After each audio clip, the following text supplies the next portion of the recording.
So I got very lucky over the weekend. Zero Dark 30 is pretty much the last really Oscar-hyped 2012 movie to come out. Still has not gone wide release and won't go till like, January 15th or something like that, which is after the Oscar nominations are released. And the only two cities that are playing it are New York City and LA.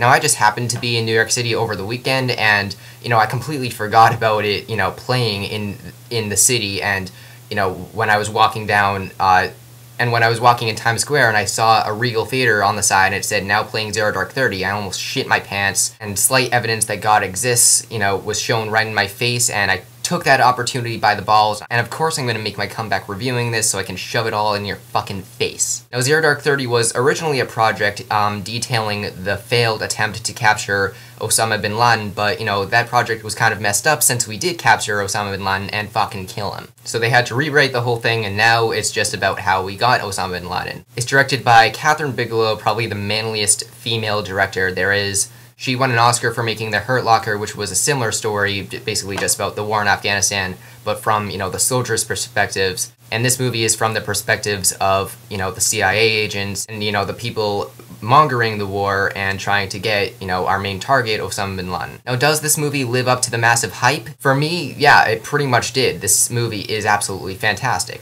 I did not like it quite as much as Kathryn Bigelow's last effort, but it still was absolutely great. Now, the movie's best parts are its opening and its end. It opens with just this absolutely brutal torture scene, which kind of worried me at first, because I was like, oh no, is this going to be, a movie made from a political standpoint, and it's going to, annoy me the whole time.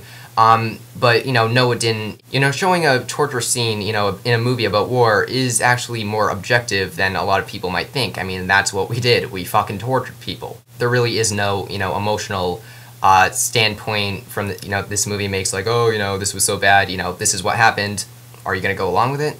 From then on, it follows the CIA agent Maya, played by Jessica Chastain, for 7 years, and her hunt for Osama bin Laden, and kind of, how everyone around her was kind of losing interest in finding him, and yet she, from her view, this is who killed 3,000 Americans, we need vengeance. This movie has fantastic supporting performances by Jason Clarke, Joel Edgerton, Mark Strong, Mark Duplass shows up, James Gandolfini, and Chris Pratt also. It isn't that surprising that Chris Pratt does fit the role of a soldier. I mean, there's always that one, typical, humorous soldier in the group who everyone's like, shut up, even though that's not really who he plays now, but still. Now, what really gets us through the 157 minutes of investigating and, leads and what makes this movie different from any other movie that really, follows the same plot is Jessica Chastain's fantastic performance. She is definitely going to win Best Actress. I mean, I personally think Jennifer Lawrence deserves it for Silver Linings Playbook more than her, but she's going to win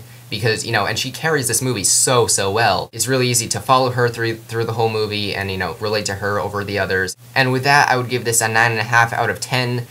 And what almost made it a 10 out of 10 for me is the last 25 minutes with the raid scene where they get Osama bin Laden. That scene is so well shot, so well made, so well lit, so intense, and it is just so awesome. All the hype around that scene is correct. It is a great scene, and, almost made this movie a 10 out of 10 for me.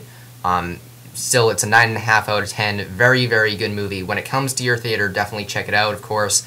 Big Oscar movie. Maybe will win Best Picture. Kind of, I think that it's really competing against Les Miserables, in my opinion. I think that's its main competition right now, which I'm probably going to see later today, maybe. But yes, thank you for watching. I'll see you next time. Probably will get a Django Unchained review up. Sorry I haven't been here, around here lately, guys. I know it's been like a month since I've put a review up.